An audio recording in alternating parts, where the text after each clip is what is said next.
Hello friends, welcome to my YouTube channel. Today we will discuss about supply. What is the meaning of supply? Supply का क्या meaning है, इसके बारे में आज हम लोग जानने वाले हैं। सप्लाई का जीएसटी में बहुत ही इम्पोर्टेंस है। Supply is very important term. इसे सेक्शन 7 में डिफाइन किया गया है, section 7 of CGST act. Supply GST में क्यों इम्पोर्टेंट है? सप्लाई जीएसटी में इसलिए इम्पोर्टेंट है कि supply is the taxable event. Supply is the taxable event. Sir, taxable event क्या होती है? टैक्सेबल इवेंट वो इवेंट होती है बेटे जो कि डिटरमाइन करती है किस पॉइंट ऑफ टाइम पे टैक्स लेवी किया जाएगा। Taxable event is the event which determines the point eight which tax would be levied. जैसे इनकम टैक्स में आपने पढ़ा होगा, इनकम टैक्स कब लिया जाता है? जब आपने इनकम रिसीव किया हो और ड्यू हो गया हो। दोनों में जो भी अर्लियर है इनकम टैक्स लेवी होगा, रिसीव और due which ever is earlier. उसी तरह जीएसटी में जीएसटी कब लेवी होगा? जीएसटी लेवी होगा जब आप सप्लाई करते हैं किसी गुड्स या सर्विसेज का, या गुड्स या सर्विसेज दोनों का सप्लाई करते हैं, then GST would be levied. अगर आपने सप्लाई नहीं किया है तो जीएसटी लेवी नहीं होगा। अगर आप सप्लाई करते हैं तभी जीएसटी होगा, अदरवाइज नो जीएसटी। जीएसटी क्या है बेटे? जीएसटी को आर्टिकल 366(12)(a) में कॉन्स्टिट्यूशन में डिफाइन किया गया है। जीएसटी को हमारे संविधान के आर्टिकल 366(12)(a) में डिफाइन किया गया है। जीएसटी क्या है? GST is a tax. GST is a tax. GST क्या है? टैक्स है। टैक्स कौन किस पे है? ऑन सप्लाई ऑफ गुड्स और सर्विसेज, और बोथ। बोथ का मतलब गुड्स और सर्विस दोनों दे सकते हो। जैसे कि वर्क्स कॉन्ट्रैक्ट, इसमें गुड्स भी होता है और सर्विसेज भी होता है। जैसे मान लीजिए कि आपने कंस्ट्रक्शन सर्विसेज दिया, इसमें क्या होते हैं? आप मटेरियल भी देते हो प्लस लेबर भी देते हो, that is called works contract. तो जीएसटी क्या है? जीएसटी ये सप्लाई ऑफ गुड्स और सर्विसेज और both, except tax on alcoholic liquor. GST को आर्टिकल 366(12)(a) में डिफाइन किया गया, हमारे कॉन्स्टिट्यूशन में डिफाइन किया गया। GST is a tax. GST एक टैक्स है जो कि लेवी कब होगा? सप्लाई करने पर लेवी होगा। सप्लाई क्या है? टैक्सेबल इवेंट है। अगर सप्लाई किए हो तभी आपको जीएसटी देना है, अगर सप्लाई नहीं किया तो जीएसटी नहीं देना है। टैक्सेबल इवेंट क्या है बेटे? टैक्सेबल इवेंट वो इवेंट होता है जिसके अराइज होने पर ही टैक्स लेवी किया जा सकता है।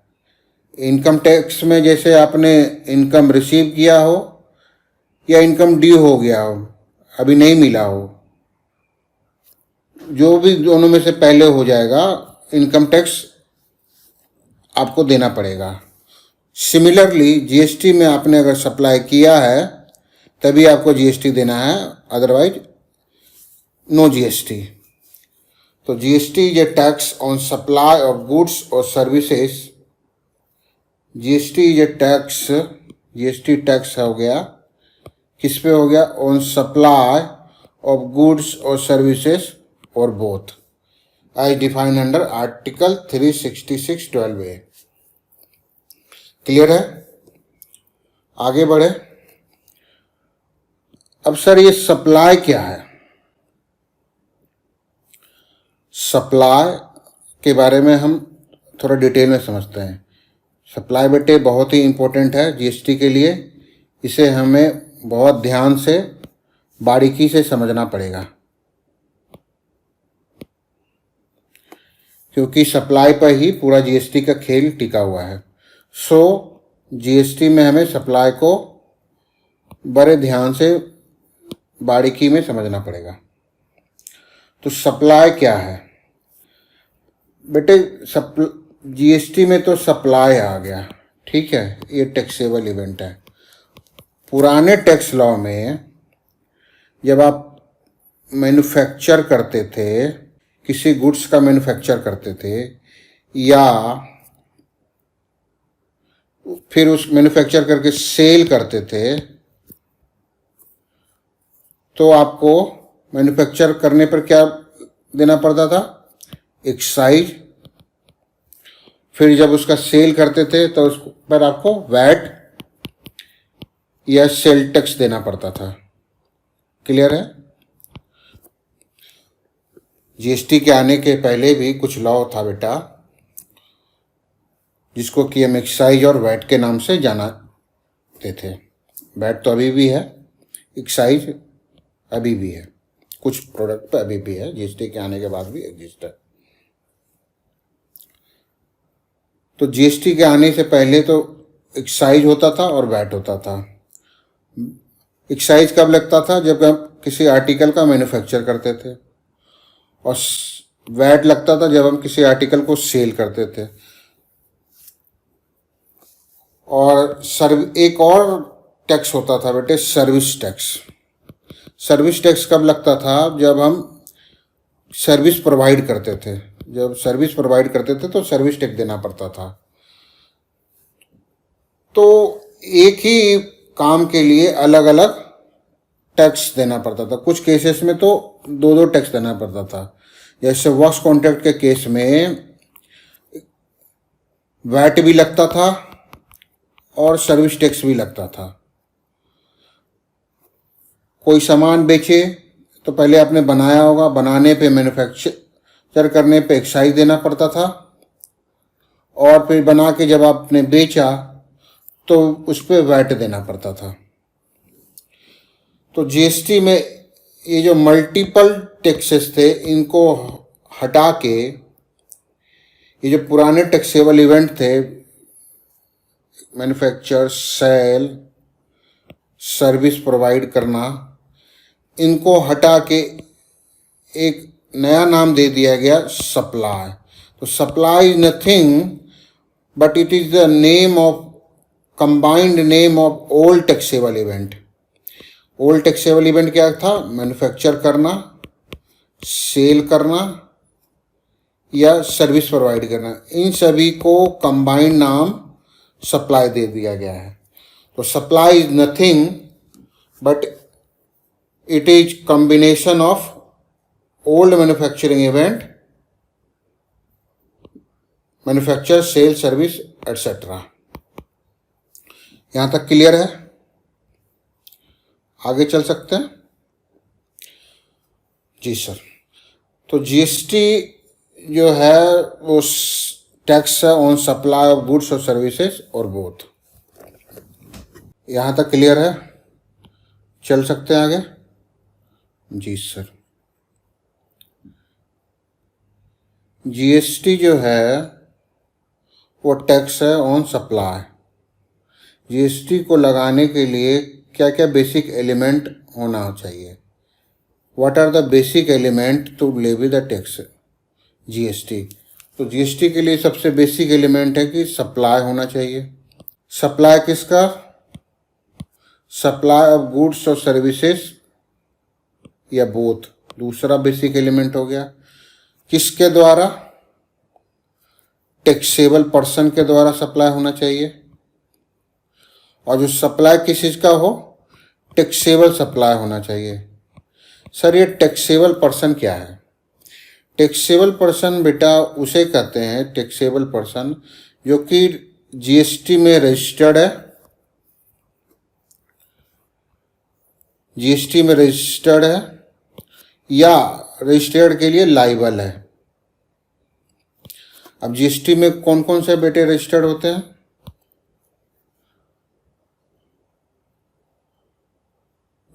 जो इंटर स्टेट सप्लाई करते हैं उसे मैंडेटरी रजिस्ट्रेशन लेना पड़ता है। इंटर स्टेट मतलब एक स्टेट से दूसरे स्टेट में, मान लो दिल्ली से यूपी में सप्लाई करना हो तो इस केस में मैंडेटरी रजिस्ट्रेशन अंडर सेक्शन 24 लेना पड़ता है। तो टैक्सेबल पर्सन कौन हो गया बेटे? जो कि रजिस्टर्ड है या रजिस्ट्रेशन के लिए लायबल है।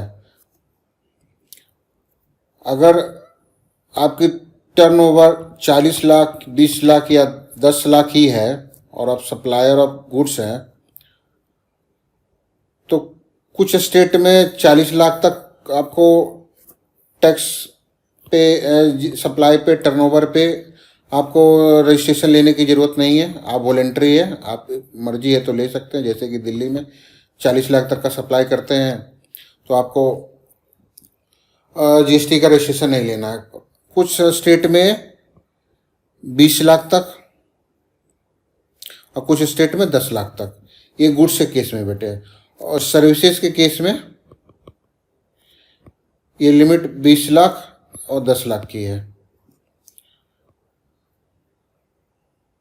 नॉर्थ ईस्ट स्टेट के लिए, जो 4 स्टेट हैं उनके लिए 10 लाख है और बाकी अदर स्टेट के लिए ये 20 लाख है, जिसके बारे में हम डिटेल में आगे पढ़ने वाले हैं। तो जीएसटी को टैक्स करने के लिए बेसिक एलिमेंट जो हो गए, 4 बेसिक एलिमेंट हो गए। पहला एलिमेंट हो गया कि जीएसटी टैक्सेबल पर्सन के द्वारा सप्लाई होना चाहिए। टैक्सेबल पर्सन क्या है? जो कि रजिस्टर्ड है या लायबल टू रजिस्टर्ड है। अगर रजिस्ट्रेशन नहीं ले रखा, अगर आपने उससे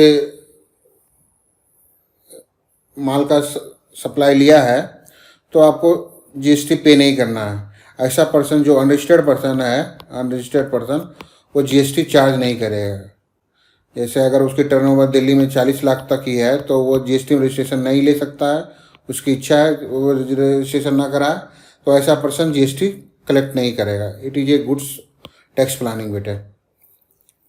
आप ऐसे व्यक्ति से माल खरीदें तो आपको टैक्स देना नहीं पड़ेगा। दूसरा कंपोनेंट जो है सप्लाई होना चाहिए। तीसरा कंपोनेंट जो हो गया सप्लाई ऑफ गुड्स या सर्विसेज होना चाहिए। चौथा कंपोनेंट हो गया टैक्सेबल सप्लाई होना चाहिए। अब टैक्सेबल सप्लाई क्या बला है सर? टैक्सेबल सप्लाई का मतलब है बेटा जिसपे कि जीएसटी लेवी होता हो। जीएसटी सभी आर्टिकल पे लेवी होता है, सभी गुड्स और सर्विसेज पे लेवी होता है, except alcoholic liquor for human consumption और 5 पेट्रो प्रोडक्ट जो है बेटे उस पे जीएसटी लेवी नहीं होता है। 5 पेट्रो प्रोडक्ट है, जैसे petroleum, petrol, diesel, aviation turbine fuel, crude petrol और गैस। इन पे अभी जीएसटी लेवी नहीं होता है। अल्कोहलिक लिकर पर तो परमानेंट जीएसटी लेवी नहीं होता बेटे। और 5 पेट्रोल प्रोडक्ट को फॉर द टाइम बिंग इसे जीएसटी के नेट से बाहर रखा गया है। तो इन 2 सप्लाई को छोड़कर बाकी कोई भी सप्लाई करते हैं तो वो टैक्सेबल सप्लाई होता है। और सप्लाई का मीनिंग क्या है उसे हम अभी डिटेल में समझने वाले हैं। और सप्लाई जो होगा वो गुड्स और सर्विसेज का होगा। गुड्स को सेक्शन 252 में डिफाइन किया गया है और सर्विसेज को सेक्शन 2102 में डिफाइन किया गया है। इसको भी हम आगे डिटेल में पढ़ेंगे। तो जीएसटी सप्लाई पे लगेगा। सप्लाई ऑफ गुड्स होना है चाहिए, सर्विसेज होना चाहिए या बोथ। अब गुड्स का जो क्लासिफिकेशन है बेटे वो एचएसएन कोड के हिसाब से किया गया। एचएसएन कोड क्या है sir? Harmonise system of nomenclature. HSN क्या है? Harmonise system of nomenclature. और सर्विसेज को service accounting code SSC code के द्वारा क्लासीफाई किया गया। जैसे बहुत सारे गुड्स हैं,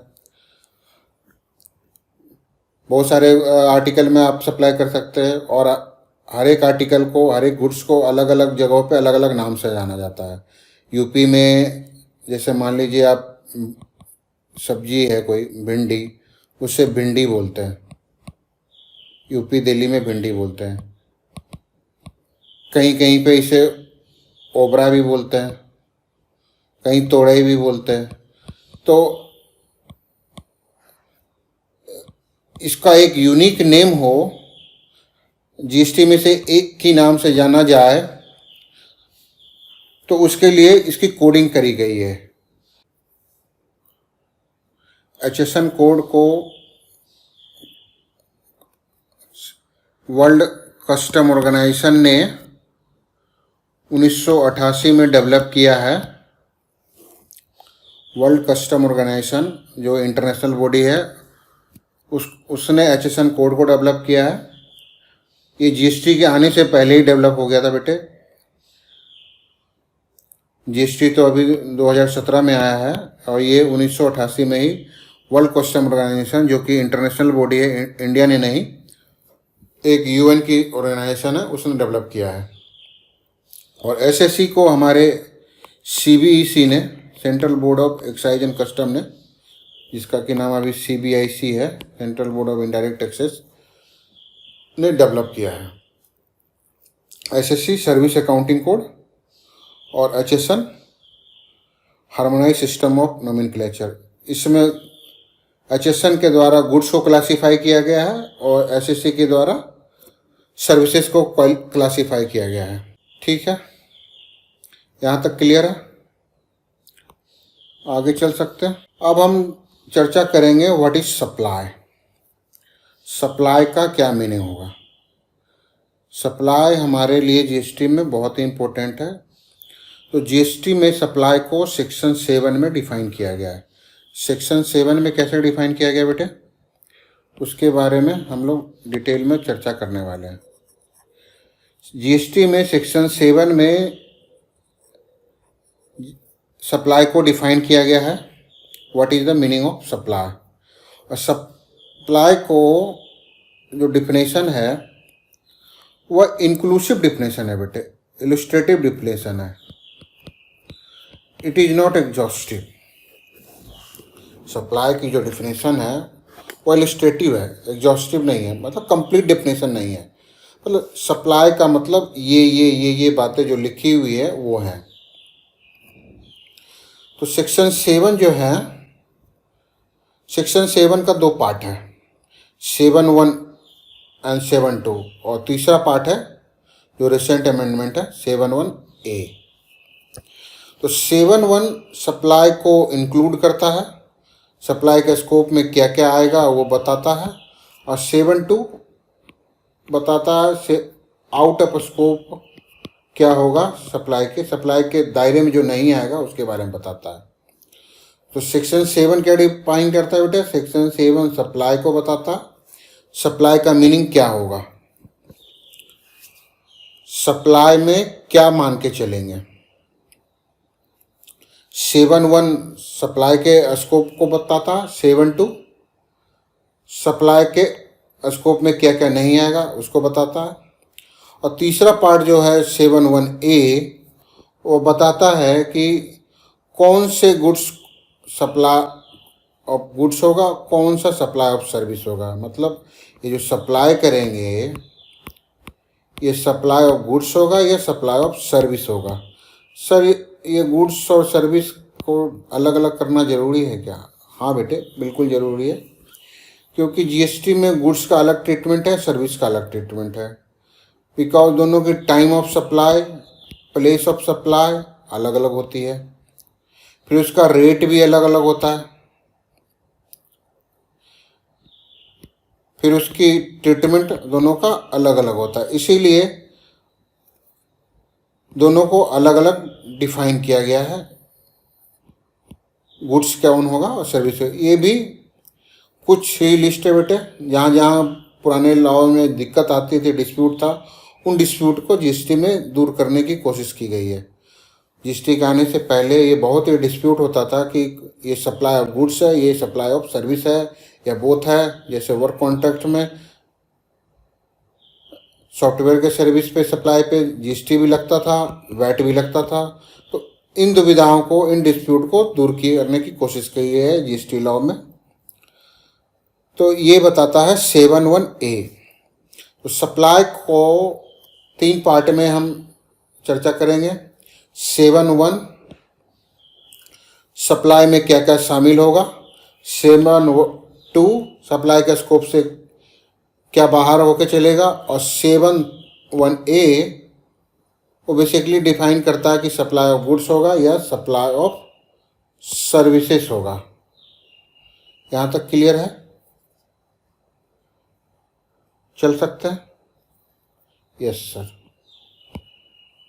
बेटे बहुत ही इम्पोर्टेंट टॉपिक अब हम डिस्कस करने वाले हैं, तो प्लीज पे अटेंशन। 7(1)(a) में 3 पार्ट हैं। 7(1)(a), B और C। 7(1) का 3 पार्ट है। सप्लाई में क्या क्या शामिल करेंगे। 7(1)(a), B, C। 7(1)(a) बताता है कि सप्लाई के सारे फॉर्म को कवर करेंगे, जैसे sale, purchase, transfer, barter, exchange, मतलब जितने तरीके से आप सप्लाई कर सकते हैं, जो जो फॉर्म हो सकता है, वो 7(1)(a) बताता है। और ये जो लिस्ट है बेटे, ये इलस्ट्रेटिव है, एग्जॉस्टिव नहीं है। तो 7(1)(a) बताता है कि सप्लाई जब sale, purchase, transfer, barter, exchange, disposal करेंगे तो वो सप्लाई होगा। और उसके लिए कंडीशन क्या है, वो बिजनेस पर्पस के लिए किया जाना चाहिए और फॉर कंसिडरेशन हो। बिजनेस पर्पस का क्या मतलब बेटे, सप्लाई उस चीज़ में आप बिजनेस करते हो, उस चीज़ में आप डील करते हो। जैसे कि आपने अपने कोई इंडिविजुअल है, अपना पुराना स्कूटर बेचता है, तो उस पर जीएसटी लेवी नहीं होगा, क्योंकि उस इंडिविजुअल का, मान लो कोई सैलरीड पर्सन है, अपना पुराना स्कूटर बेचता है, तो पुराने स्कूटर का बेचना, उस पर जीएसटी लेवी नहीं होगा, क्योंकि it is not supply, because it is in the not in the course of business. वह उसका बिजनेस नहीं, उस इंडिविजुअल का स्कूटर बेचना बिजनेस नहीं है। पर वही स्कूटर अगर कोई स्कूटर डीलर बेचता है, तो पुराना भी बेचता है, तो वो सप्लाई माना जाएगा, बिकॉज यह स्कूटर डीलर का वो बिजनेस है। तो इस 7(1)(a) में आने के लिए क्या इम्पोर्टेंट बातें बेटे, 7(1)(a) में आने के लिए सप्लाई का होना ज़रूरी है। और सप्लाई किस लिए, बिजनेस पर्पस के लिए होना चाहिए। और सप्लाई फॉर कंसिडरेशन होना चाहिए। कंसिडरेशन मतलब मनी, ये मनी में भी हो सकता है या नॉन मॉनेटरी भी हो सकता है, मतलब काइंड में भी हो सकता है, या दोनों मिला के भी हो सकता है। और 7(1)(a) के बाद 7(1)(c) पढ़ेंगे बेटे। 7(1)(c) कहता है कि ये बिजनेस पर्पस के लिए होगा और विदाउट कंसिडरेशन होगा, तो भी हम इसे सप्लाई मान लेंगे। 7(1)(a) की खूबसूरती है बेटे, ये ऑल फॉर्म ऑफ सप्लाई को कवर करता है। जितने भी तरीके से आप माल खरीद बेच सकते हैं, जैसे sale, purchase, transfer, barter, exchange, सभी को कवर करता है। उसकी 2 कंडीशन है, बिजनेस पर्पस के लिए हो प्लस कंसिडरेशन हो। और 7(1)(c) की जो कहता है वो बिजनेस के लिए हो और कंसिडरेशन ना भी हो तो भी चल जाएगा काम। तो विदाउट कंसिडरेशन भी हम अगर माल बेचते हैं तो वो 7(1)(c) में सप्लाई माना जाएगा।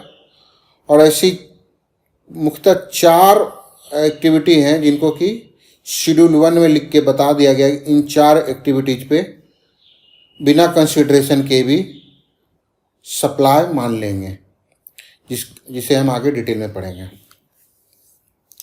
तो 7(1)(a) में सप्लाई तभी होगी जब उस पर बिजनेस पर्पस के लिए हो और कंसिडरेशन हो। 7(1)(c) में विदाउट कंसिडरेशन भी सप्लाई होगी अगर वो बिजनेस पर्पस के लिए हो। ए और सी के अलावा एक तीसरा क्लाउज है बेटे, क्लाउज बी। क्लाउज बी ये कहता है कि अगर किसी सर्विस का आप इंपोर्ट करते हैं, service, point to be noted, ये सर्विस होना चाहिए। क्या होना चाहिए? सर्विस होना चाहिए, गुड्स के लिए नहीं है। अगर आप किसी सर्विस का इंपोर्ट करते हैं, अगर आप किसी सर्विस का इंपोर्ट करते हैं तो आपको जीएसटी देना पड़ेगा, अगर वो विथ कंसिडरेशन है तो import of service for consideration, import of service for consideration, consideration अगर करते हैं मॉनेटरी या non monetary, then it is supply. Business के लिए हो या नॉन बिजनेस के लिए हो, कोई फर्क नहीं पड़ता। The only important thing for 7(1)(b is it should be for consideration, consideration है तभी ये सप्लाई होगी, अदरवाइज सप्लाई नहीं होगी। तो 7(1)(b में सप्लाई होने के लिए consideration is the most important thing. अगर आप इंपोर्ट ऑफ सर्विस करते हैं तो ये सप्लाई होगी। सर अगर इंपोर्ट ऑफ गुड्स हुआ तो क्या उस पर सप्लाई नहीं होगा? बेटे ऐसा नहीं है, इंपोर्ट्स ऑफ गुड्स भी करते हैं तो भी वो सप्लाई होगा, वो 7(1)(a) में कवर्ड होगा। ठीक है, इस पे आईजीएसटी लगेगा, इंपोर्ट करने पे आईजीएसटी लगेगा, मतलब integrated goods and service tax लगेगा under section 5(1) of IGST act. इसके बारे में डिटेल में हम आगे चर्चा करेंगे। तो इंपोर्ट ऑफ गुड्स पे भी जीएसटी लगेगा, वो यहाँ पे क्लियरली नहीं बताया गया है, ये केवल यहाँ पे सर्विस के बारे में चर्चा की गई है। तो इसका ये मतलब नहीं है कि इंपोर्ट ऑफ गुड्स पे जीएसटी नहीं लगेगा, इंपोर्ट्स ऑफ गुड्स पे भी जीएसटी लगेगा, वो 7(1)(a) में कवर्ड है। यहाँ तक क्लियर? 7(1)(b) में बेटे केवल इंपोर्ट ऑफ सर्विस कवर्ड है, वो भी विथ कंसिडरेशन हो। विदाउट कंसिडरेशन अगर हो तो 7(1)(c) में कवर्ड है। इंपोर्ट ऑफ गुड्स अगर विदाउट कंसिडरेशन है तो वो 7(1)(c) में कवर्ड है, 7(1)(b) में विथ कंसिडरेशन है। यहाँ तक क्लियर है? चल सकते हैं आगे। तो 7(1)(a) में हमने देखा क्या क्या कवर हो गया। 7(1)(a) में बेसिकली 3 बातें कवर हुई, 7(1)(a), 7(1)(b), 7(1)(c). 7(1)(a) में बिजनेस और कंसिडरेशन, दो कंडीशन है। 7(1)(c) के लिए एक कंडीशन है, बिजनेस पर्पस के लिए होना चाहिए, कंसिडरेशन नहीं है तो भी चलेगा। और 7(1)(b) के लिए है इम्पोर्टेंट कंसिडरेशन होना चाहिए और इंपोर्ट ऑफ सर्विस होना चाहिए। गुड्स यहाँ कवर नहीं है, गुड्स सेपरेटली डील किया गया है। गुड्स अगर आप इंपोर्ट करते हो तो उस पर आईजीएसटी लगता है अंडर कस्टम टैरिफ एक्ट 1962। ठीक है, लेवी तो आईजीएसटी से होता है, जीएसटी के थ्रू ही लेवी होता है, पर जो कलेक्शन जो होता है, कलेक्शन वाला पार्ट, वो कस्टम के थ्रू होता है। जब आप किसी गुड्स का इंपोर्ट करते हैं तो उस पर बीसीडी, बेसिक कस्टम ड्यूटी, और आईजीएसटी दोनों लगता है। आईजीएसटी मतलब integrated goods and service tax, और सर्विसेज के इंपोर्ट पे आईजीएसटी, नो कस्टम ड्यूटी। तो दोनों में ये डिफरेंस है, इंपोर्ट ऑफ गुड्स और इंपोर्ट ऑफ सर्विसेज। तो अगर आपसे कोई पूछे कि इंपोर्ट ऑफ गुड्स पे जीएसटी लगेगा तो हाँ लगेगा, under custom tariff act 1962 red with section 5 of IGST. Import of service पे सेक्शन 7(1) CGST, 7(1)(b) में जीएसटी लगे। यहाँ तक क्लियर है? 7.1 क्लियर है? 7.2 बताता है सप्लाई के स्कोप से हम क्या क्या बाहर लेके चलेंगे, सप्लाई के स्कोप में कौन कौन सी बातें हम कवर नहीं करेंगे। तो इसका दो पार्ट है, 7.1A और 7.1B। 7.1A में शेड्यूल 3 है, शेड्यूल 3 जिसमें लिख के बताया गया है टोटल 8 आइटम हैं जिनको कि सप्लाई के स्कोप से बाहर लेकर चले। जैसे आप किसी लैंड का सप्लाई करते हैं तो इस पर स्टाम्प ड्यूटी देना पड़ता है, बट जीएसटी इस पर देना नहीं पड़ता, because it is out of scope of supply under schedule 3। तो 7.1.2 section 7.2 red with schedule 3, land is out of scope. ऐसे ही टोटल 8 ट्रांजेक्शन है, इसके बारे में हम डिटेल में आगे चर्चा करने वाले हैं। दूसरा पार्ट है 7.2B, जिसमें कि कुछ ट्रांजेक्शन ऐसे हैं जो कि out of scope of supply होगा। वैसे तो गवर्नमेंट की सारी ट्रांजेक्शन बिजनेस के मीनिंग में कवर्ड है। बिजनेस को सेक्शन 2 सबसेक्शन 31 में डिफाइन किया गया है। बिजनेस के मीनिंग में ये कवर्ड है। सेंट्रल गवर्नमेंट या स्टेट गवर्नमेंट की सारी ट्रांजेक्शन को कवर किया गया। It is covered under business, चाहे ये कॉमर्शियल हो या पब्लिक अथॉरिटी के रूप में हो। पब्लिक अथॉरिटी के रूप में कहने का यह मतलब है बेटे, गवर्नमेंट के पास ये दायित्व होता है, कॉन्स्टिट्यूशनल ऑब्लिगेशन है कि कुछ काम बिना पैसे करे, कुछ काम पैसे के लेके करे। पैसे लेकर जैसे रेल है, पोस्टल सर्विसेज है, एयर सर्विसेज है, ऐसे बहुत सारी सर्विसेज। पब्लिक अथॉरिटी के रूप में जैसे रोड बनाना हो, पार्क मेंटेन करना हो, हॉस्पिटल चलाना हो, तो ये सब पब्लिक अथॉरिटी के रूप में करना पड़ता है। फ्री एजुकेशन देना हो, तो दीज आर पब्लिक अथॉरिटी के रूप में उनकी सर्विसेज है। तो सारी जो पब्लिक अथॉरिटी की सर्विस है, सेंट्रल गवर्नमेंट की या स्टेट गवर्नमेंट की, वो या लोकल अथॉरिटी की, सारी पब्लिक अथॉरिटी वाली सर्विसेज जो है वो आउट ऑफ स्कोप नहीं है। केवल उसमें से कुछ एक एक्टिविटी हैं जो कि आउट ऑफ स्कोप होगी। वो कौन सी पब्लिक अथॉरिटी की सर्विसेज आउट ऑफ स्कोप मान के चलेंगे, उसे भी सरकार ने, गवर्नमेंट ने नोटिफाई करके बताया है with the approval of GST council. वो 2 एक्टिविटी है बेटे, म्यूनिसिपल फंक्शन और पंचायत फंक्शन।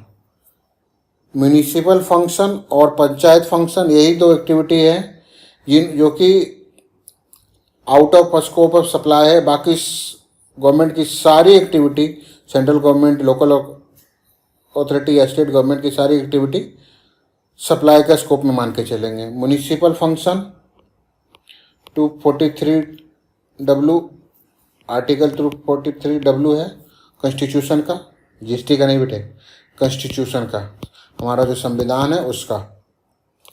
ये 243G में डिफाइन किया गया है। तो केवल इन्हीं 2 एक्टिविटी पे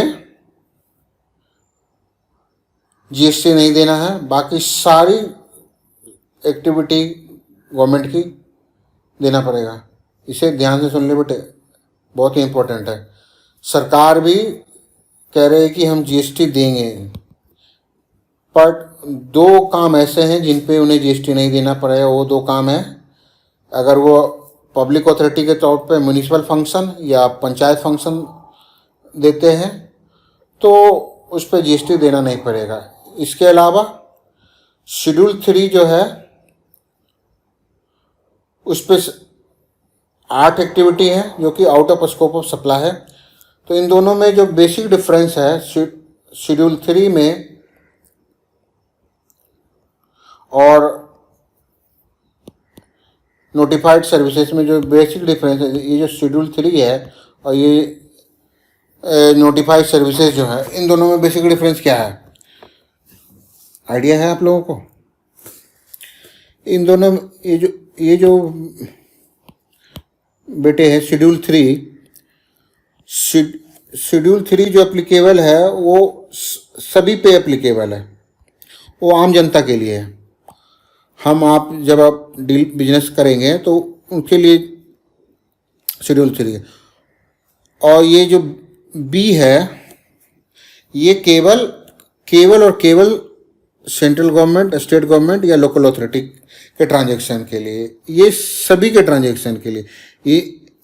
ये कोई इंडिविजुअल करे, एचयूएफ करे या कोई भी करे या गवर्नमेंट करे, दोनों के लिए है। Government, local government, state government या लोकल अथॉरिटी। और ये जो 7B है, 7(2)B वो केवल गवर्नमेंट के लिए। तो 7(2)A और 7(2)B it is for all, it is only for government. ठीक है, इसके बारे में भी हम लोग आगे डिटेल में चर्चा करेंगे। तो अभी हमने समझा कि सप्लाई का क्या मतलब है, सप्लाई के मीनिंग में क्या क्या होगा। तो 7(1)A जो सप्लाई का मीनिंग बताता है, सप्लाई में ऑल फॉर्म ऑफ सप्लाई है। 7(1)A में सारी सप्लाई कवर्ड है, चाहे वो सेल हो, ट्रांसफ़र हो, बार्टर हो, एक्सचेंज हो, लाइसेंस हो, रेंटल हो, लीज हो, डिस्पोजल हो। और 7(1) जो डिफाइन करता है वो इंक्लूसिव है, इंक्लूड्स है। 7(1) जो सप्लाई को डिफाइन करता है वो इस तरह डिफाइन करता है, सप्लाई इंक्लूड्स। इसका क्या मतलब है? ये इलस्ट्रेटिव डिफिनेशन है। ये सारी बातें जो इन्होंने ये लिख के बता दी है, ये 8 बातें तो हैं ही हैं। इसके अलावा भी जो ये यहाँ नहीं बात, इसके अलावा भी कोई सप्लाई होता है या कोई ट्रांजेक्शन होता है, किसी और फॉर्म में ट्रांजेक्शन होता है, तो भी उसे हम सप्लाई मान के चलेंगे। जो स्पेशली वो लिख के बताया गया है वो ये 8 ट्रांजेक्शन है। सेल में क्या होता है बेटे? ओनरशिप ट्रांसफ़र होता है, टाइटल ट्रांसफ़र होता है, तब वो उसे सेल मानते हैं। ट्रांसफ़र में एक प्लेस से दूसरे प्लेस में गुड्स या सर्विसेज का ट्रांसफ़र होता है, बेसिकली गुड्स का ही होगा, तो उसे ट्रांसफ़र कर लेंगे। बार्टर में पेन के बदले में कॉपी ले लिया, एक सामान के बदले में दूसरे सामान ले लिया, तो उसे बार्टर बोलेंगे। एक्सचेंज के बदले, एक्सचेंज क्या होता है कि मोबाइल पुराना मोबाइल दिया, नया मोबाइल ले लिया, प्लस कुछ पैसे दिए, उसे एक्सचेंज बोलेंगे। लाइसेंस क्या होता है बेटे? ये राइट टू यूज होता है। ये जैसे कोई intellectual property right, copy right, trademark, patent, ये सब लेते हैं, इनका यूज करने का जो राइट मिलता है उसे हम लाइसेंसिंग कहते हैं। रेंटल क्या है? रेंटल तो कॉमन आप लोगों को पता है, जैसे कोई हाउस रेंट पे लेते हैं, किराए पे मकान देना, उसे हम रेंट कहते हैं। लीज क्या है?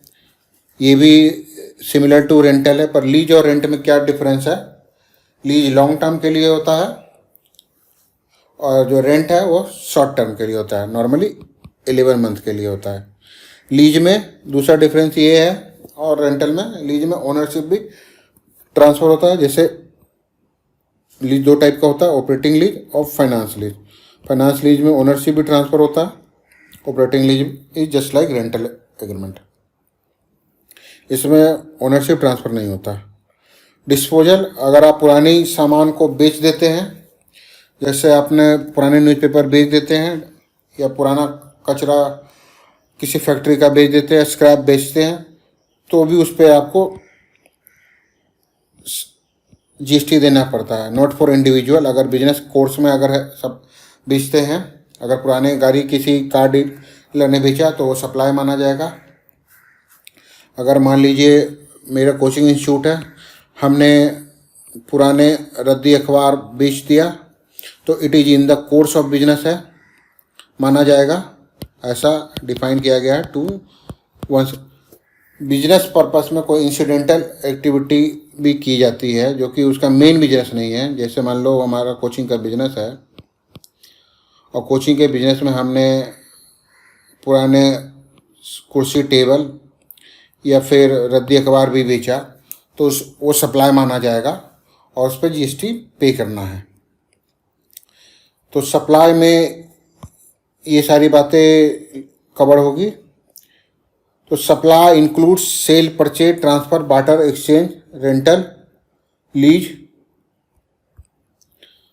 Disposal by any person in the course of furtherance of business। In the course of business का मतलब बिजनेस पर्पस के लिए होना चाहिए। अगर कोई सैलरी क्लास एम्प्लॉय अपने पुराने स्कूटर को बेचता है या घर में आप अपने पुराने न्यूज़पेपर को बेचते हैं या कोई हाउस होल्ड लेडी अपने पुराने ज्वेलरी को बेचती है तो this is not called supply, because वो उनका बिजनेस नहीं है। बट अगर यही जो ज्वेलरी शॉप वाला पुराना ज्वेलरी खरीदता है या बेचता है, this is called supply, because ये उसका बिजनेस है, ये उनके बिजनेस का कोर्स में किया गया। तो सप्लाई होने के लिए सेल, परचेज, ट्रांसफ़र होना चाहिए by any person in the course of furtherance of business for consideration. Consideration का मतलब है कि कुछ पैसे या काइंड में लेके, मॉनेटरी या नॉन मॉनेटरी लेके सप्लाई होना चाहिए। आगे हम देखेंगे कुछ केसेस ऐसे शेड्यूल 1 में कवर किया गया जिनमें बिना पैसे के भी अगर ट्रांजैक्शन होता है तो उसे सप्लाई मानेंगे। बट 7(1)(a) के लिए सप्लाई होने के लिए उसमें कंसिडरेशन होना ज़रूरी है। कंसिडरेशन जो होगा वो मॉनेटरी होगा या नॉन मॉनेटरी होगा, वो डायरेक्टली आपसे मिल जाए या किसी थर्ड पार्टी से मिल जाए, दोनों से चलेगा, ठीक है। और सप्लाई किसका होना चाहिए? सप्लाई ऑफ गुड्स या सर्विसेज। गुड्स क्या है? एनी मूवेबल प्रॉपर्टी, जैसे कलम, copy, pen, pencil. Any movable property except money और सिक्योरिटी। मनी और सिक्योरिटी गुड्स के डिफिनेशन से बाहर है। और सर्विसेज को डिफाइन किया गया, services which is not goods are services except money और सिक्योरिटी। तो मनी और security is neither goods nor services.